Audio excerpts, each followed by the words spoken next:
2021 সালে বিধানসভা নির্বাচনের পর যেভাবে চারিদিকে হিংসা মারামারি হয়েছিল, যেভাবে একের পর এক বিজেপি কর্মীদের খুন করা হয়েছিল, সেই কঠিন পরিস্থিতিতে পশ্চিমবঙ্গের বিজেপি দলকে সামনে থেকে নেতৃত্ব দিয়েছিল শুভেন্দু অধিকারী ও ডক্টর সুকান্ত মজুমদার। বিজেপি কর্মীদের আবার জাগিয়ে তুলে পঞ্চায়েত নির্বাচন, লোকসভা নির্বাচনে লড়াই করার জন্য উৎসাহিত করেন শুভেন্দু অধিকারী ও ডক্টর সুকান্ত মজুমদার। 2021 সালে 2 মের পর থেকে 7 দিন যেইভাবে পশ্চিমবঙ্গের কোনায় কোনায় খুন হচ্ছিল বিজেপি কর্মীরা, সেটা দেখার পর মনে হয়নি পশ্চিমবঙ্গে বিজেপি আবার ঘুরে দাঁড়াবে। আজ বিজেপি ঘুরে দাঁড়িয়েছে, বিজেপি পশ্চিমবঙ্গের মানুষের প্রথম পছন্দের তালিকায় এসেছে। আর এজন্য কৃতজ্ঞতা জানাতে হয় শুভেন্দু অধিকারী ও ডক্টর সুকান্ত মজুমদারকে। 2021 সালে নির্বাচনের পর বহু নেতা গ্যারেজ হয়ে গিয়েছিল। মাঠে ময়দানে থাকা তো দূরের কথা, সোশ্যাল মিডিয়ায় তৃণমূলের বিরুদ্ধে একটা শব্দও খরচ করতে এদের সাহস হয় না। কিন্তু নিজের ছবি, রিল মিটিংয়ের ছবি তুলে নিজেদের বড় নেতা প্রমাণ করার চেষ্টা করে এরা। জনগণের সাথে এদের সম্পর্ক না থাকলেও এরা তেল দিয়ে দায়িত্ব ঠিক আদায় করে নেয় এবং তৃণমূলের নেতাদের সাথে সুসম্পর্ক বজায় রেখেই রাজনীতিটা করে। আর এমন নেতাদের পরিমাণ কিন্তু অনেক বেশি।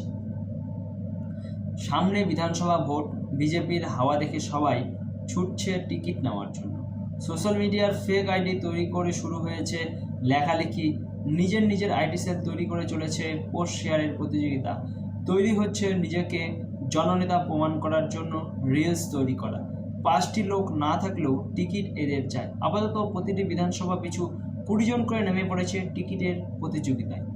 2021 সালের পর এদের অনেককে জিজ্ঞেস করেছিলাম পার্টি থেকে দূরে কেন, তখন উত্তর হয়েছিল পার্টি করব না, আর বিরাট ক্ষতি হয়ে গেছে। আর এখন আবার সেই লোকগুলোকেই পাঞ্জাবি পরে ঘুরতে দেখে অবাক হয়ে গেলাম। বিধায়ক হওয়ার ইচ্ছা থাকা কোনো অপরাধ নয়, কিন্তু যারা বিধায়ক হওয়ার চেষ্টা করছেন তাদের কি এই মানসিকতা আছে যে দল যাকে টিকিট দেবে তাকে জেতাবো?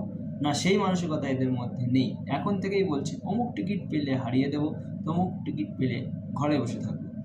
বিজেপির জেলা লেভেলে যারা পদ পেয়ে রাজনীতি করে তাদের দুটোই ইচ্ছে, 1 বিধায়ক আর 2 সাংসদের বাইরে এরা কিছুই বোঝে না। 2 হচ্ছে সাংসদের বাইরে এরা কিছুই বোঝে না।